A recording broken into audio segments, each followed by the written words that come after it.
Hey everybody, welcome back. I'm so glad that you came back to check on how my seedlings are doing, and just wanted to give you a quick update on what they're looking like, show you how they're growing. I noticed that some of the seeds did not actually germinate, and it's been over 2 weeks now and they really should have. So knowing that, I'm also going to share with you exactly why they did not germinate. By now, by the 14th day, most seedlings will have come up. There's a few seeds that will not because they have a longer germination time frame, but the ones that I planted a couple weeks ago, they all have within like a 14-day window that they'll pop up and start to grow. So let me flip you around and I'll show you what we've got going on. So here is my little setup. You'll remember from before, I have a space heater to help with germination. It's been so nice and warm inside that I have not needed to use that. I also have a couple new seedlings in a container, and I'll show you that in a minute. Both the bottom containers are fairly new. And then you'll see the top 3 racks that are on container lids. Those are the ones that I planted with you a couple weeks ago. So let's take a look at rack number 1. Up here, I've got mostly tomatoes. So I have Bonnie Best and Roma tomatoes. Now I want to show you something about these. Number 1, these are way too close to the top of the light. See how they're actually touching the grow light? So it's actually going to be time for me to pull them down. I want you to see what I did. I stacked a couple books underneath them so that they could be as close to the grow light as possible, and that helps them to grow stronger instead of taller and spindlier. So I'm going to take those down in a couple minutes, take the books down I should say, and allow them to have a little bit more height. On this second rack, I have some Texas early onions. I have jalapenos back there, and I guess there's one little tomato packet in the very, very back. Then over here, I have more jalapenos in the very back coming up, and they're starting to germinate. See the little pokes up? Those are looking good. And also in this one, you can see these here. On this third rack, I have some peppers, Romas, Bonnie Best tomatoes, and you can see how the grow light, which is right here, see how far away they are, and they're growing beautifully. Now, a way that you can tell how well they're doing is you want to look for the true leaves. So let me bring you back up here and show you a packet of tomatoes where they're starting to have their true leaves. Organize these around here. Okay, do you see how this little guy, he's actually got what looks like a tomato leaf right here. That's what you call their first true leaves. That's when you know that if you needed to, you could transplant them. You also can start to fertilize the minute they lose these smaller leaves. These are called their seedling leaves, and that's just what they do when they pop out of the ground. But once they start getting these true leaves, that's when you can fertilize. So I'm going to wait a little bit longer, probably about another week, before I would try to fertilize anything, because at this point they're so tender you don't want to burn the plant. Now let's talk about what I have in this container with plastic wrap. Now here's a secret that I want to share with you guys that you may not have heard before. When you plant your seedlings, you can cover the container with plastic wrap and it will help to hold the moisture in. So let me show you. If I take the plastic wrap off, first of all, do you see the condensation that's on the plastic wrap? It creates like a greenhouse effect. So if I remove this plastic wrap, you can see almost everything inside of here has germinated. Now there's a couple things in here that have not germinated, but I think that they will, because these are jalapenos and they tend to take a long time. But all of the onions have, tomatoes have. This is hollyhocks. Every single one came up there. I guess there's 2 actually in the very back that have not yet, but it looks like they will. Then I've got some peppers in the back that are still waiting to come up, and you can see their action. Do you see this down here? And also right here? Now don't think that that's mold, because it's not. It is hairy like mold, but it is not mold. That is actually your little seedling coming up. So leave him be if you see him. And then over here I have Better Boy tomatoes. And then in front of it I have Feverfew. Now that Feverfew is going to have to get thinned out at some point.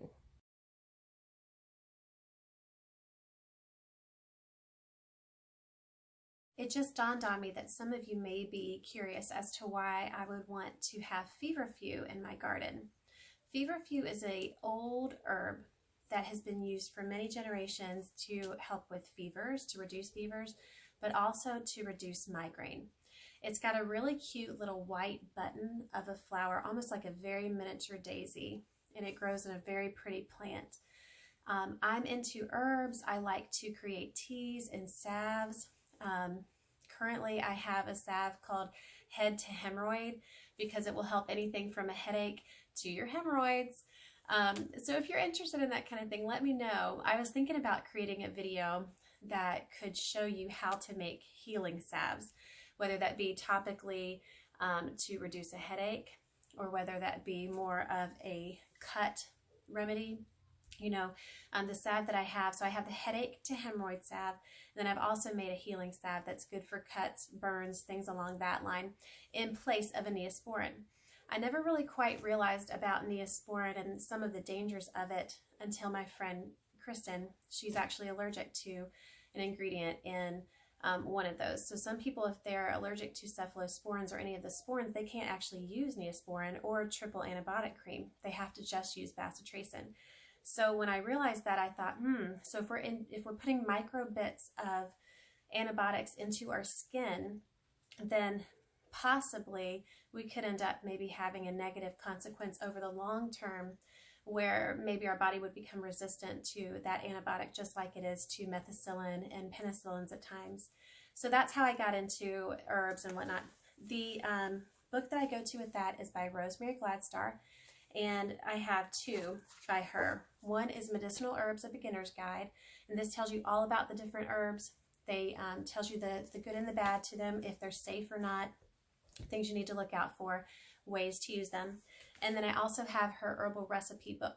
This is how you can find recipes for teas and tinctures. If you want to make any infusions, if you want to make infused waters to put into salves, if you want to make salves, this is the book that you want to grab. So if you're interested in that, would you let me know? Comment down below and let me know if you'd like to have me make a video on herbal salves, and we can work on that. So now let's talk about some of the problems with growing. Do you see these two pots in the back? Do you see one seedling coming up? I do not. At first, this one might be. I'm not 100% sure. He might be coming up there. That is supposed to be Feverfew. And this here is supposed to be a hollyhock, but there's not a lot of action going on. The reason that there's no action going on is because this was done with regular water releasing potting soil. Water releasing means that it's supposed to only release water when the plant needs it. Now this plant is planted in the exact same soil, but it's appropriate for this plant because this one's already established, it already has roots. So it's good for this one to release the water, but this one here, it's got way too much loose material. Look at this. It just crumbles in your hands. You cannot grow seedlings very easily in that type of environment. Look at the difference here. Now I'm going to show you one that didn't come up yet, and hopefully I won't disturb him, but look at this. Do you see how it holds together better? That will allow the seedling to have a stable environment for it to grow from. That's the reason that seedling soil is so important to use, because you have a better result. So again, this was regular potting soil that is called moisture retention soil. It only releases water when the plant needs it. It's fine when you're doing cuttings. It does not work with seedlings. This is Feverfew done in, this was actually done an entire week later. So let me recap. These were done when I planted the initial seedlings 2 weeks ago. Nothing is happening there. This is in seedling soil, and it is done just 1 week ago. Now this type of seedling soil that I use is actually the Miracle Grow seedling soil, and look how well it's done. Everything that you see in here is Miracle Grow seedling soil. And again, these ones over here, it looks like they're coming along. They just are taking their time. That is a seed. Leave him alone. and that is a seedling. Leave him alone. And you can see there's one here and one there that's also coming up, and one there. So almost every single one of the Miracle-Gro seedling soil plants has come up. Even things that are deemed a little harder like hollyhock and feverfew. The ones that I use the Jiffy organic soil are these up here. So the ones that you saw me do a couple weeks ago, and they actually germinated really well as well.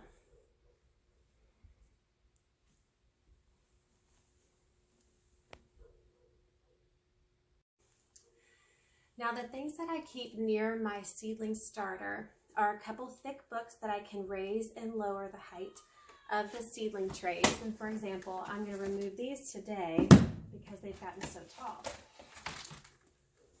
So by removing these, then you can actually see that the light then gives them room to grow, and they're able to reach toward this light. But you don't want them to be too far away, because if they're too far away, they will actually start to get spindly. That's what I was trying to tell you about. So you want it to be close enough that they can reach it pretty easily, but not so close that they're going to get burned to the light. The other thing that I keep is plastic wrap. And the reason that I like plastic wrap to be nearby is if I need to go away for a couple days, I can create a makeshift greenhouse using my plastic forks and spoons or whatever that you use for your markers, and you can create a little tent over your plants. And this will allow you to go away. So we were just gone for, let me think, 4 days this last weekend, and I didn't have to worry about my plants drying out because I was able to create a little greenhouse, let them in there. Now here's the thing. You don't want to have them sitting underneath plastic all the time, because plastic can breed bacteria and it could cause them to have a little bit of trouble. Not to mention plastic isn't really biodegradable, so just factor all those things in. But for a short term and for you to be able to go away on vacation or to go see family, it works in a pinch. The other thing I keep is a paper towel, because it never fails that something spills.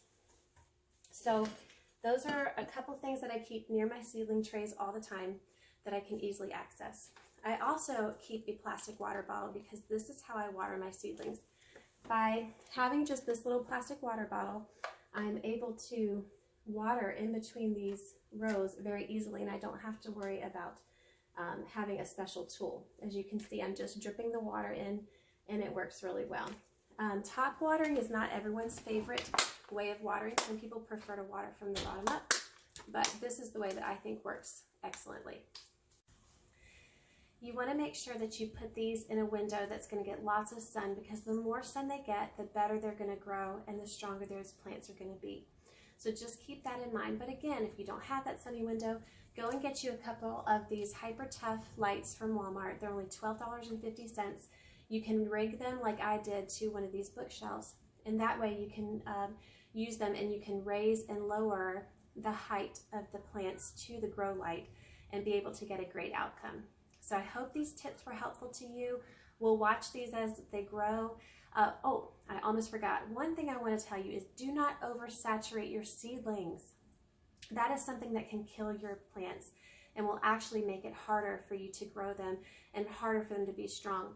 You want to let them dry out a little bit in between watering. So you do not want to water them if the soil is moist and they've already popped through. Wait, and just wait it out. If you need to give them a little extra boost of water because you're going to be away for a few days, that's totally fine, but you need to let them dry out a little bit in between. You don't want to let them get too dry and start looking weepy and sad, but you also don't want to overwater, because it can cause mold and mildew within your pots, and it can create root rot. So just keep that in mind as you are growing your seedlings. Let me know how yours are doing down below. You can put it in the comments and just tell me how your seedlings are doing. And if there's any questions you might have about your seedlings that I can answer for you, I'd be happy to. I hope that you're having a great growing season so far, and that you're excited to get out and plant some new things, whether it be flowers or vegetables. Have a great day. If you guys like this video, would you please like and subscribe to my channel? You can like this video by pushing the little thumbs up button down there at the bottom. Then you make sure you go to my channel, you hit subscribe and press the little bell so you can get all the notifications of any new videos that come through. And if you have any questions that I could answer for you about your garden or about home, feel free to shoot it over to me. You can put it down in the comments section of this video. and I'd be happy to work on another video for you. My goal for this channel is to have a great home and garden channel that just gives you practical tips and tricks, easy ways to produce a beautiful home, a beautiful garden, without killing yourself to do it. Because the number one goal is to save you money. Because if it can't be financially savvy, or if it can't make sense financially, then 90% of the time it's probably not a great idea, right? So we've got to figure out a way to make a beautiful home, a beautiful garden, and have it be cost effective at the same time. So if there's anything that you'd like me to make a video on, shoot it in those comments, and I'll talk to you later. Bye guys, be blessed.